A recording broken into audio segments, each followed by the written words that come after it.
Para evaluar qué pasó y si China realmente tiene poder de fuego sobre Estados Unidos o no, porque esto lo hemos discutido, si ustedes hablamos, si venimos hablando del chat, lo hemos discutido con muchos que entraban en el chat y nos decían que nosotros no teníamos nada, que Estados Unidos nunca iba a caer, que Estados Unidos era un gigante, que estaba años luz de China, años luz de Rusia, años luz de todo el mundo.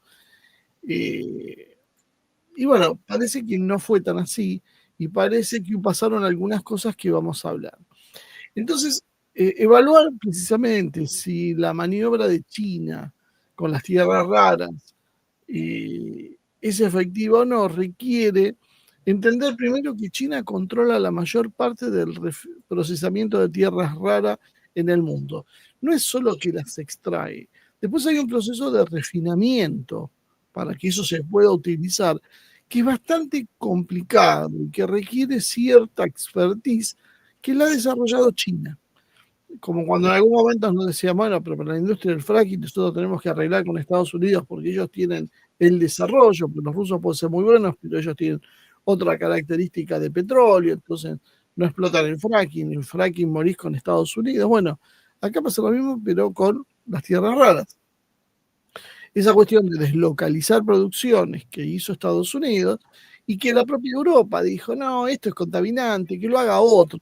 Total, después lo compramos por 2 pesos y les ordenamos lo que queremos hacer. Bueno, le generó este problema de dependencia. China entonces controla el mayor procesamiento de tierra rara del mundo y también controla la mayor cantidad de extracción. No tanta, pero la mayor parte.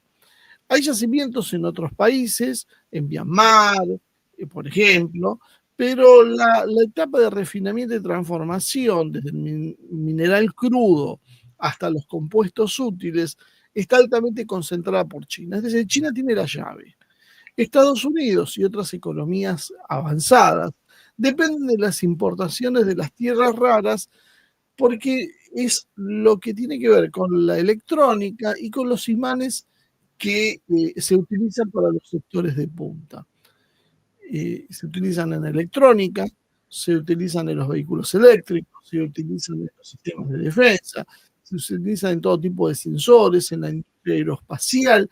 Es infinidad la cantidad de usos de tecnología de avanzada y de punta. Entonces, cuando yo necesito generar un producto determinado, necesito utilizar o directamente tierras raras o elementos que son fabricados con tierras raras, directa o indirectamente, me hace dependiente de esa cadena. En abril de 2025, China fue que implementó los primeros controles de exportación para 7 formas de tierras raras estratégicas y de productos relacionados y empezó a exigir licencias para exportar. China empezaba a decir, ojo, porque yo también puedo hacer daño. La finalidad explícita era responder a qué? A Donald Trump, que aparecía con los aranceles, con este problema de la autopercepción que decía Ivoni cuando arrancó. Estados Unidos se presenta a sí mismo, se siente como el patrón del mundo. Yo no suelo hacer demasiados juicios de valores en mis análisis geopolíticos. Eso dijo cada uno los haga, por ahí se puede traslucir, ¿sí? Obviamente es lo que pienso, lo que tengo mayores simpatías, pero la realidad es que he dicho que son concretos. No importa si yo le tengo simpatía o antipatía a Estados Unidos para poder entender este problema. Y Estados Unidos puso aranceles creyendo que todo es unidireccional. Es decir, yo sanciono a un país y ese país va a tener problemas. Y si quiere sobrevivir, si quiere tener una vida más o menos digna, necesita hacer lo que le digo, no negociar conmigo, hacer lo que le digo. Esa es la filosofía de las sanciones. No me gusta la política petrolera de Venezuela, digo que es un problema de derechos humanos y meto sanciones. No me gusta lo que hace Rusia en Europa Oriental, le pongo sanciones porque digo que viola la integridad de otro país. Me olvido de los respetos a los derechos del pueblo ucraniano rusoparlante, eso no me interesa nada. El problema es otro. Yo hago la interpretación, yo doy el premio Nobel a quien se me da la gana. Esta vez, bueno, por eso hay una diferencia en lo que pertenece o no Trump, porque Trump no le dieron como Obama el premio Nobel. Se lo dieron a María Corina Machado, a quien quiere edificar como, bueno, ahora como una especie de líder humanitaria.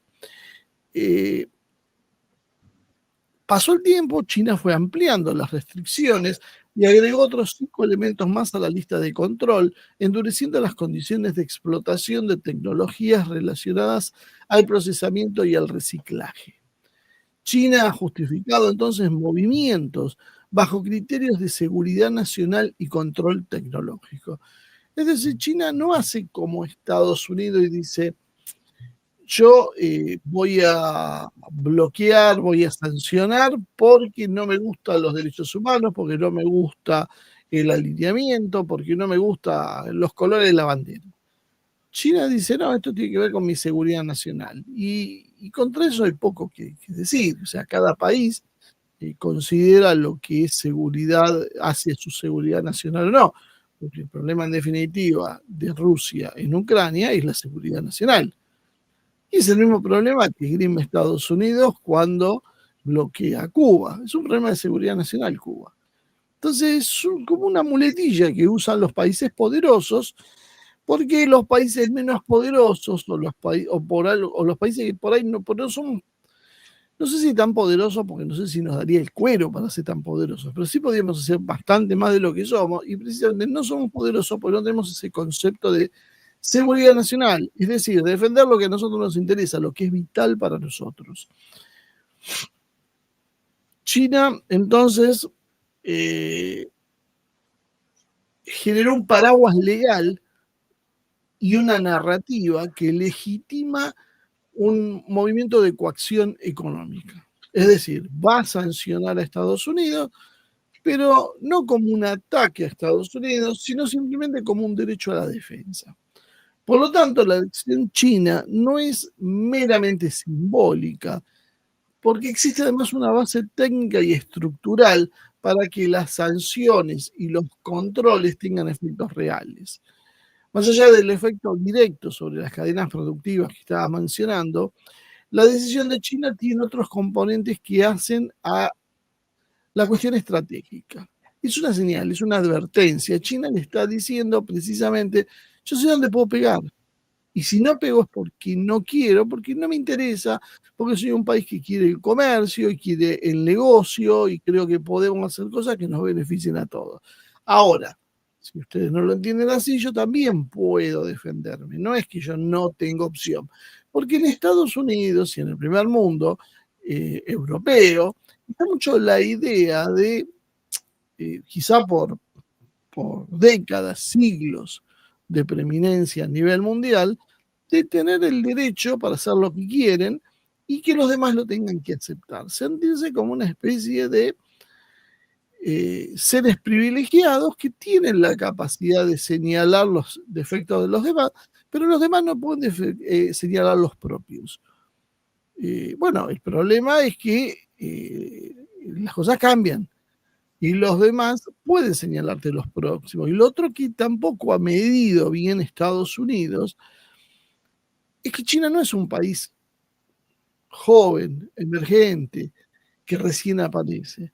China es un país con una historia infinitamente mayor que la de Estados Unidos, aun si contamos los Estados Unidos desde el establecimiento del poder de los anglos dominando y controlando las islas de la Gran Bretaña. Aún desde ese entonces, si nos remontamos a la época de los vikingos que invadían el norte del Reino Unido, seguimos encontrando que China ya era una civilización superior y tenía siglos de existencia, miles de años, diría. Entonces, ese tipo de países tiene algo en la genética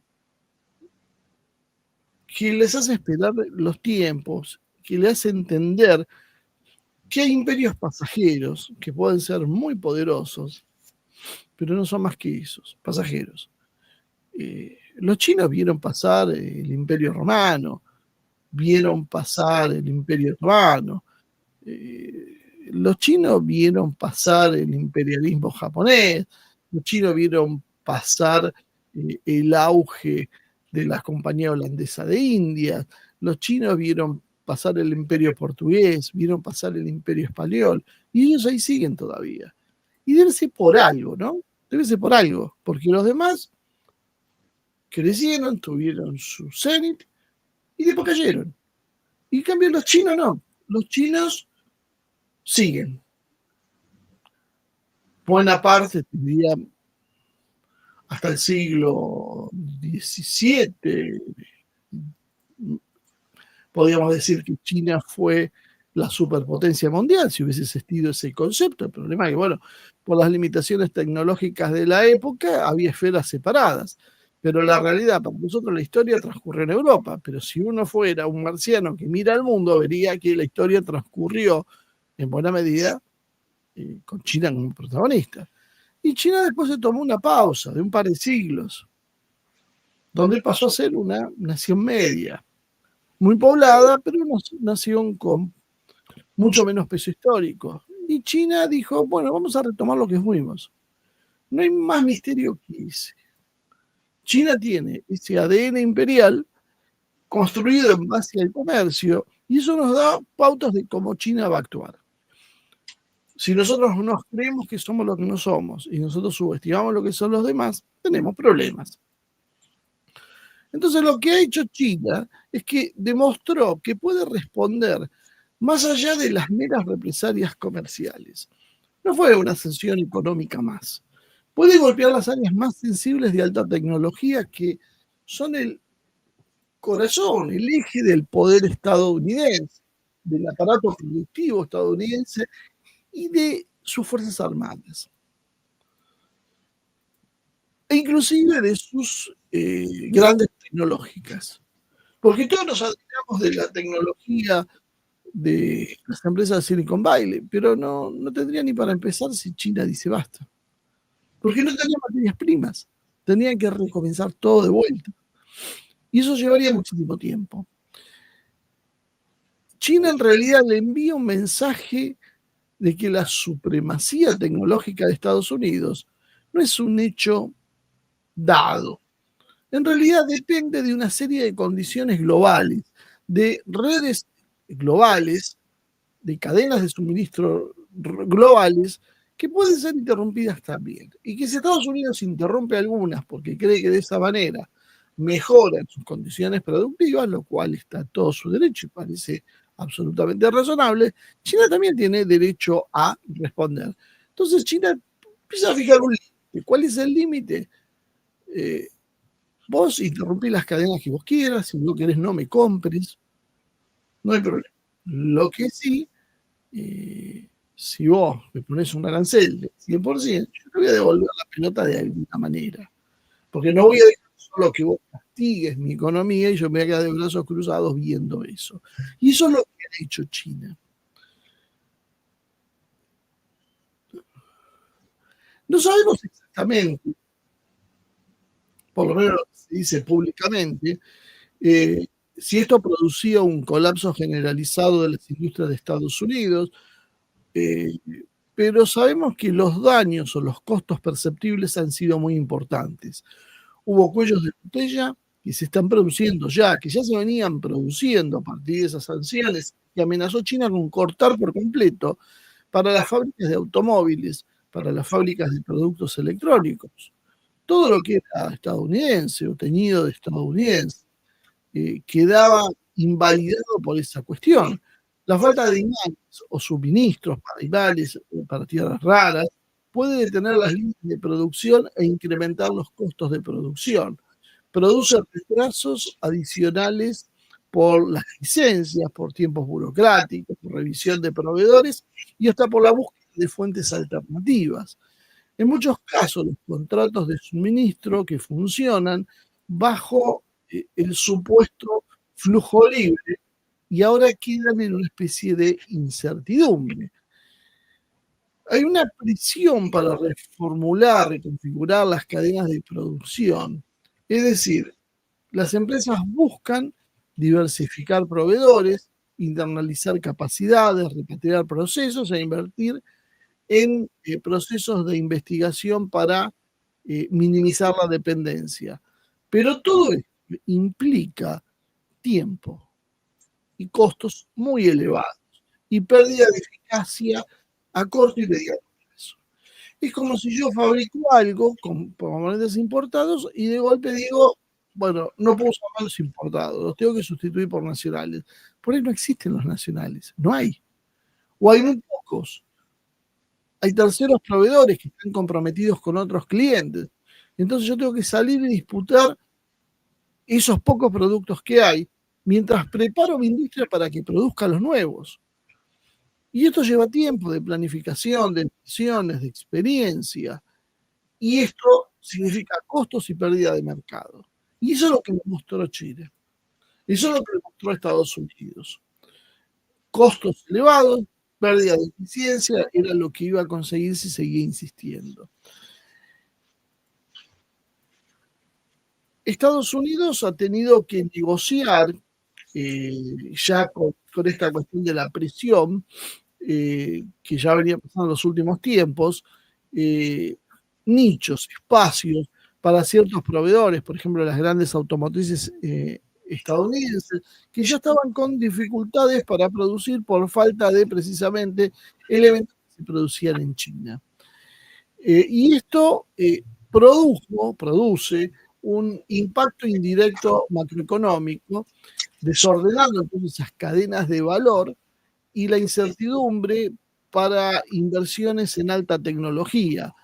Y genera también, por supuesto, una potencial inflación de insumos críticos con riesgos latentes, en un momento en que Estados Unidos le está costando la inflación al 2% anual, que era lo que pretendía en algún momento, e inclusive una inflación que tiende a subir y que tiene una gran controversia entre precisamente el titular de la Reserva Federal y el presidente de los Estados Unidos, disputando esa cuestión, precisamente cuáles serán las tasas de interés. En todo esto, China mete la cuchara cuando habla de tierras raras, ¿no? Y además,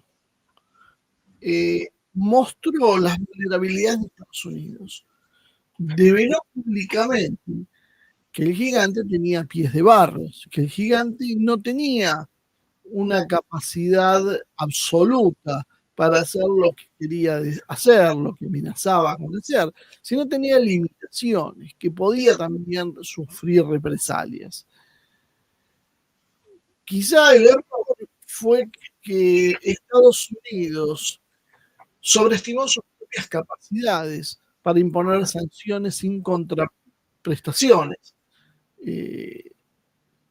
Sobreestimó el poder unilateral, lo que decía yo al principio, asumió que Estados Unidos podía sancionar, cortar flujos de comercio, aislar, sin que sus enemigos, sus rivales, tengan opciones para responder. Las sanciones entonces eran unilaterales. Yo, Estados Unidos, sanciono al país X. Y el país X no puede hacer otra cosa que aguantar mi mal humor. Y se va a ver complicado, el problema de inestabilidad, y la gente va a pasar necesidades, y lo voy a forzar a que haga lo que yo quiera. Y si no, espero. Por ejemplo, Estados Unidos sanciona a Cuba, Cuba tiene muchos problemas económicos, independientemente después de lo que cada uno piense del régimen cubano, del sistema cubano, de la eficiencia, es otro tema.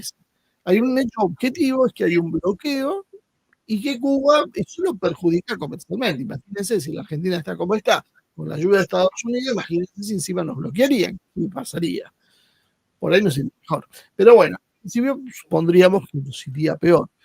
Entonces, Estados Unidos puede dañar a Cuba. ¿Y qué le puede hacer Cuba a Estados Unidos en represalia? Nada.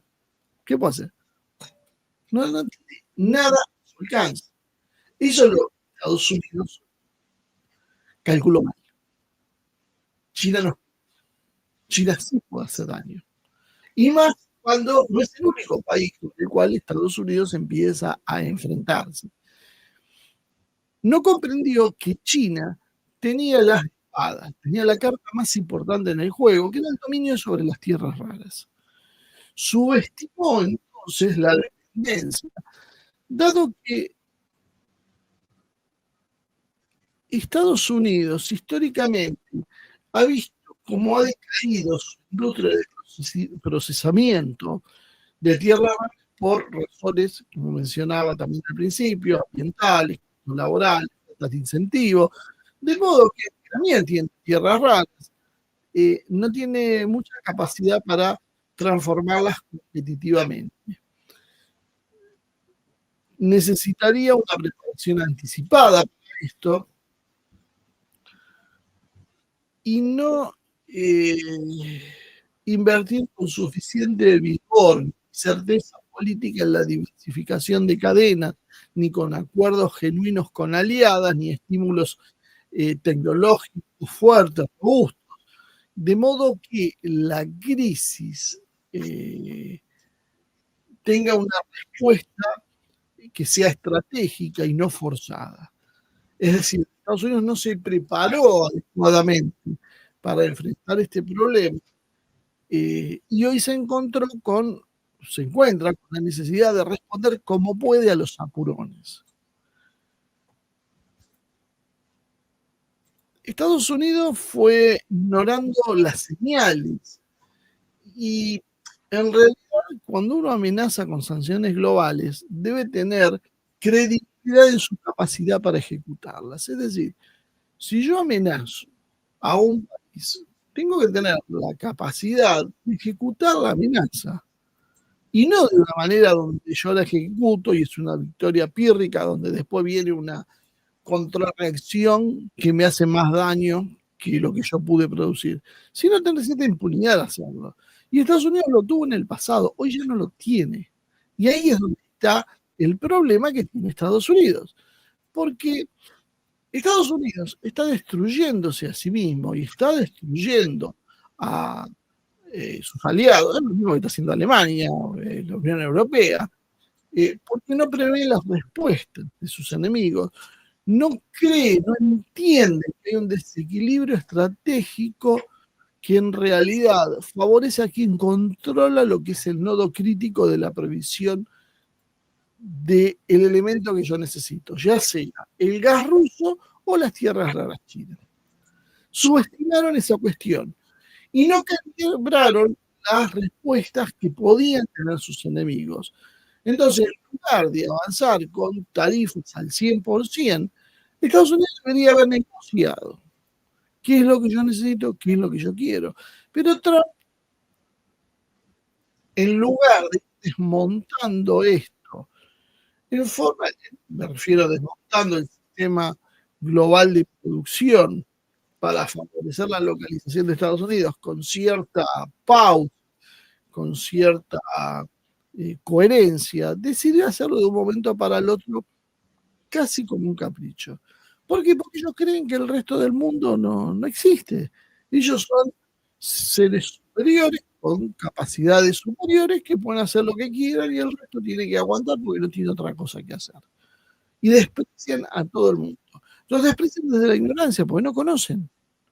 No tienen grandes informaciones. Uno piensa que los estadounidenses y sus funcionarios son grandes cuadros políticos. Y no, evidentemente vemos todos los días que son una panda de ineptos, son una pandilla de ineptos.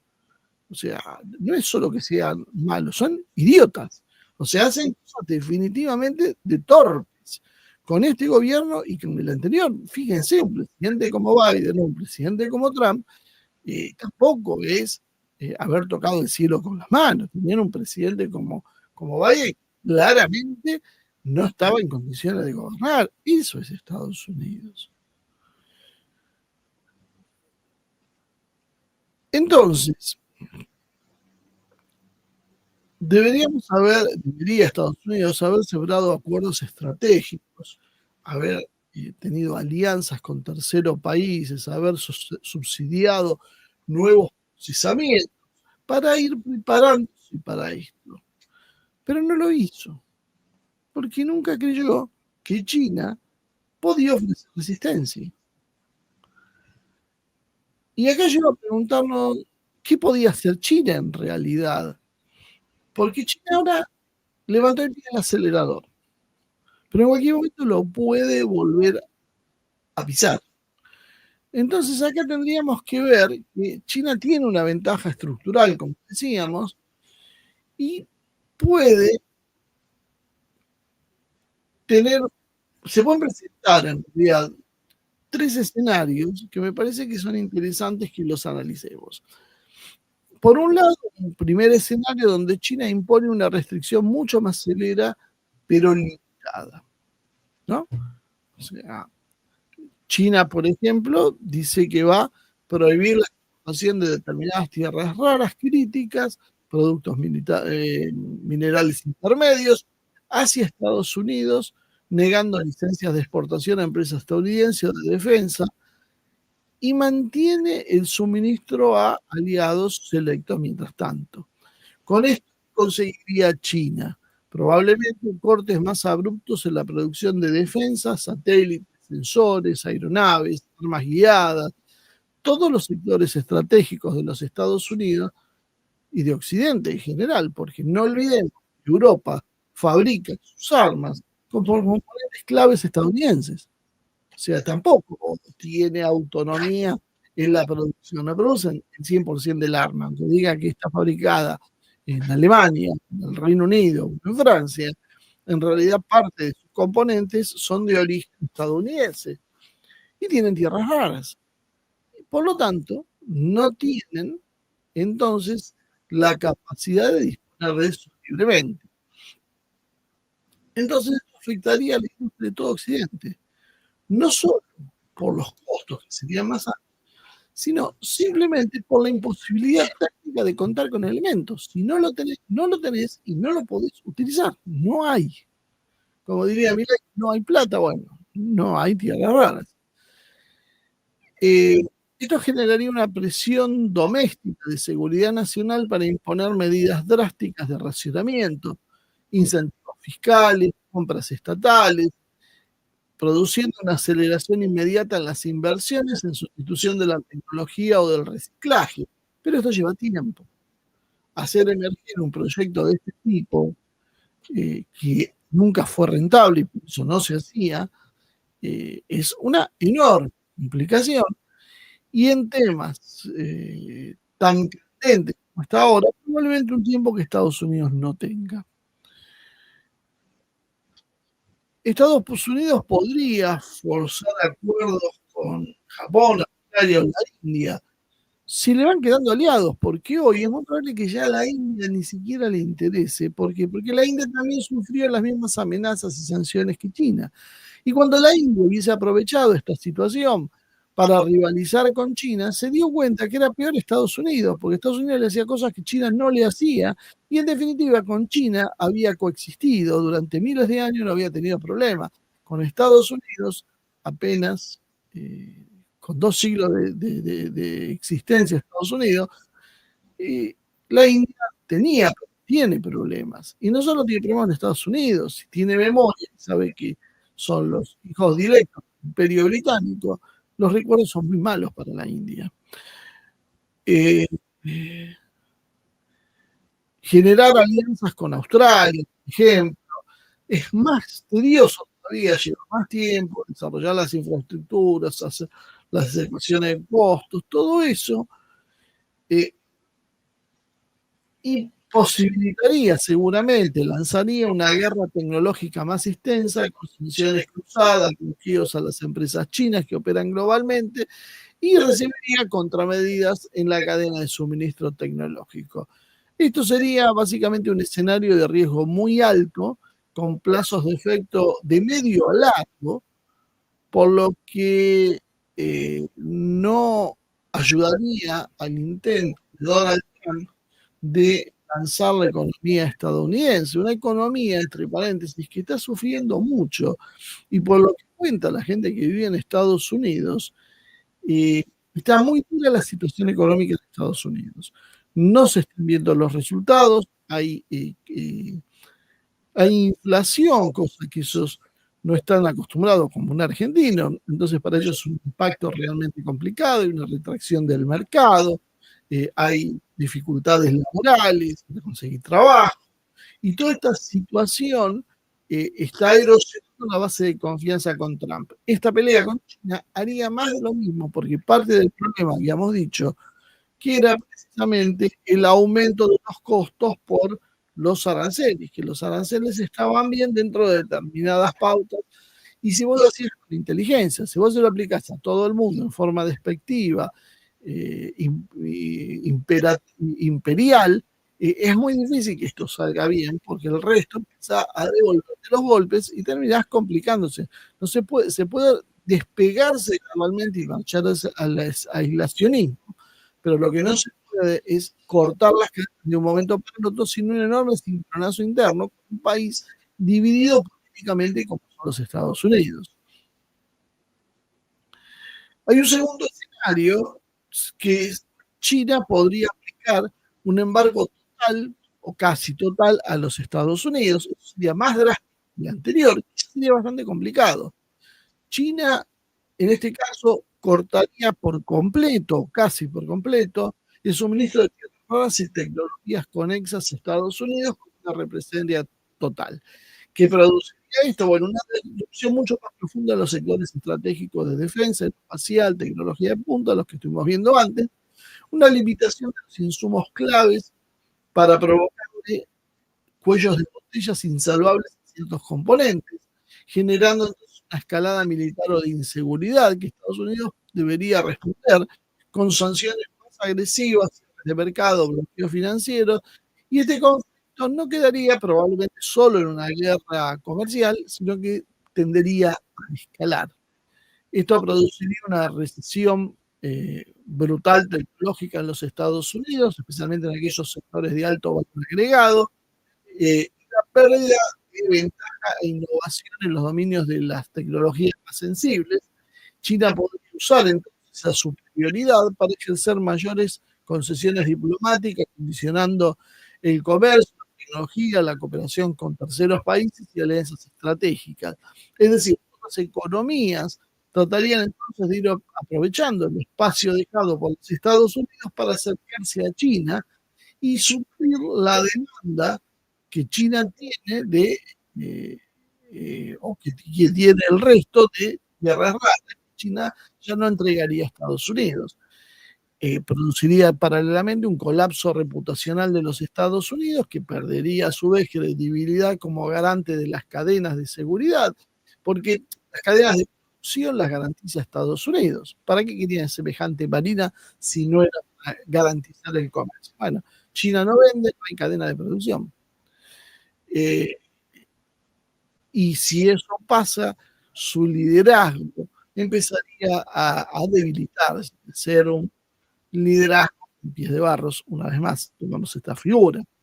Sería un escenario extremo, con un alto costo para los dos, seguramente, y Estados Unidos podría recurrir entonces un embargo contra China, eh, tratando de que se bloquee la capacidad de China de exportar tierras raras como fuertes de ingresos, y eso afectar de esa manera las cadenas globales de China. Eh, Sin embargo, todo esto tendría una repercusión planetaria. Eh, por eso uno podría estimar que China, dada su condición de país comerciante, internacionalización, no utilizaría esto como una medida definitiva, sino temporaria, para poder negociar con, con Estados Unidos. Y una alternativa menos agresiva sería que China utilice las restricciones como una palanca directamente de renegociación, lo que parece que es el camino que ha elegido China. Marcó, mostró lo que podía hacer, asustó a todo el mundo este fin de semana. Vean los portales económicos y van a ver el susto que se pegaron y que pensaban que iba a haber un enorme desplome de los mercados que entre paréntesis ya vienen con amenazas de tumbarse. Entonces, en esas condiciones, China podría haber hecho un golpe realmente importante y prefirió El domingo aclaró que, bueno, que no era tan así la cosa y que no iba a seguir. Eh, entonces lo que hizo China es optar por la medida negociadora, tener una palanca para negociar ahora con Estados Unidos, habiendo demostrado a Estados Unidos por 48 horas, básicamente, lo que podía ser el infierno. En este escenario, que es el que pensamos que está haciendo, es probable que suspenda temporariamente ciertos envíos, que aumente los requisitos para algunos clientes, a otros no, ir relajando gradualmente las restricciones, todo a cambio de conceder, de conseguir ventajas tecnológicas, comerciales o diplomáticas que le puedan parecer de interés. Es decir, usar el costo infligido como señal para incrementar su posición en negociaciones a largo plazo. Por ejemplo, conseguir mejores con el tema de los semiconductores, en el intercambio de tecnología, acuerdos de inversión, es decir, sacarlo a Estados Unidos del rumbo de colisión frontal, que será lo mismo, aliviar básicamente la presión de Estados Unidos. Ese tal vez sería el escenario más realista que los otros dos, porque terminaría llevando al mundo al borde de la guerra, y no solo económica, sino una guerra real, militar, concreta. Eh, y de esta manera, China podría gradualmente ir tomando mayor margen de control y salir de la posición que ha tenido hasta ahora de pasividad, donde Estados Unidos tomaba la iniciativa, sancionaba, China intentaba negociar, absorber, responder, pero la iniciativa estaba la de Estados Unidos. Bueno, China en este momento está usando esto como ese arma como para decir, bueno, no sé si siempre vas a tener la iniciativa, si no pienso tener yo la iniciativa. Y esto significa entonces que Estados Unidos va a tener que empezar a negociar y ya no va a quedar todo tan sujeto a que Trump se levante y diga 100% de aranceles. Objetivamente, China tiene una ventaja estructural, Estados Unidos está reaccionando en lugar de poder establecer su propia agenda, que era la agenda de una industria robusta. Eh, Estados Unidos tendrá que ver si tiene resiliencia estratégica para no depender de una sola cadena ni asumir que la fuerza militar o financiera es suficiente para imponer la coerción económica a sus enemigos sin vulnerabilidades. Porque Estados Unidos necesita recuperar un cierto espíritu realista, ¿no? Reconociendo entonces sus falencias y buscar invertir para solucionar sus problemas, básicamente crear minas, procesamientos internos, reciclaje, diversificación, alianzas que hasta ahora no hizo, porque nunca consideró necesario, y hay que ver si ahora ya lo puede hacer y en qué forma.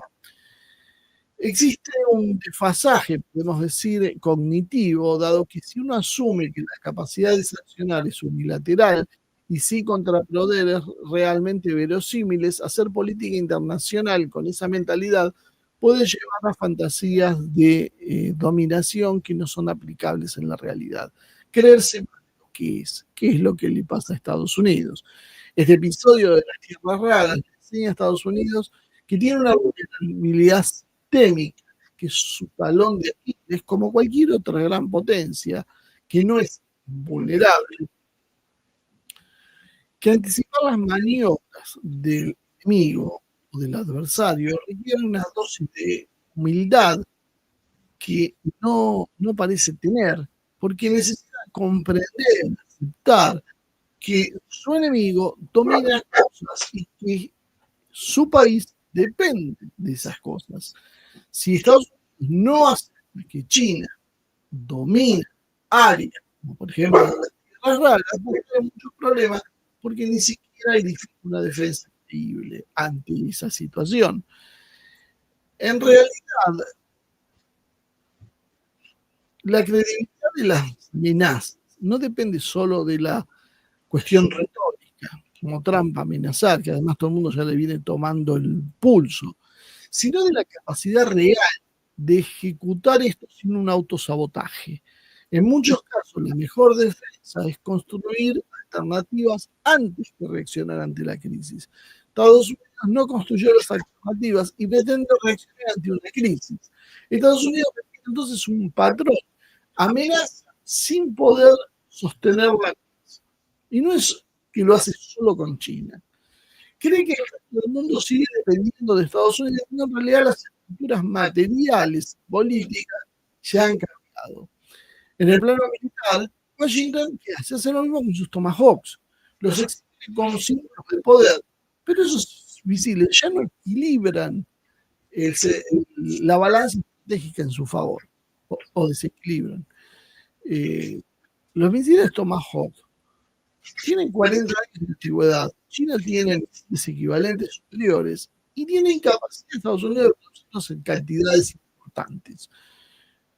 Rusia dispone para enfrentar sistemas hipersónicos que le dan una enorme superioridad, tanto en la ofensiva como en la defensiva. Y tiene una capacidad industrial que ha mostrado en la guerra de Ucrania que es muy superior a la que todo Occidente en su conjunto no puede hacer, no puede llevar a cabo, y que para rivalizar con Rusia debería primero reconstruir su programa industrial de defensa. Para eso tener que destruir parte de la industria civil, lo cual le va a traer muchísimos problemas sociales, porque evidentemente eso se traduce en una caída del nivel de vida de sus poblaciones. En una guerra real, Rusia está mostrando que tiene capacidad para producir más munición, más blindados, más drones, que todo lo adopta en su conjunto, que tiene líneas logísticas además más cortas, que tiene una población movilizada y con voluntad de apoyar a su presidente, y un sistema político infinitamente más estable. Los índices de aprobación de Putin son de más del 80%. En Occidente, ¿qué presidente tiene más del 30%? Los aliados de Estados Unidos, si tienen el 20, es mucho. El propio Trump, ¿cuánto tiene hoy en Estados Unidos? Ya creo que no tiene la mayoría. Trump evidentemente se está equivocando en el rumbo. Creyó, o por lo menos creyó, el modelo de guerra occidental que iba a someter a Rusia a sanciones. Y sin embargo no consiguió someter a la economía rusa, lo único que hizo que Rusia fortalezca su comercio asiático, quedando fuera del control de Occidente. O sea, fue un boomerang. Y hoy Rusia sigue financiando la guerra, por ahora con superávit financiero, superávit comercial. Rusia ni siquiera es un país endeudado, 19% de su PBI es apenas su deuda externa. 6 veces menos proporcionalmente que los Estados Unidos. Estados Unidos tiene déficit gemelos, tiene una inflación sostenida, tiene un sistema financiero que depende del dólar como una herramienta coercitiva, y vemos el aumento del dólar, del oro, está casi a 4.100 la onza de oro, y eso significa que otra cosa, que el desplome del dólar.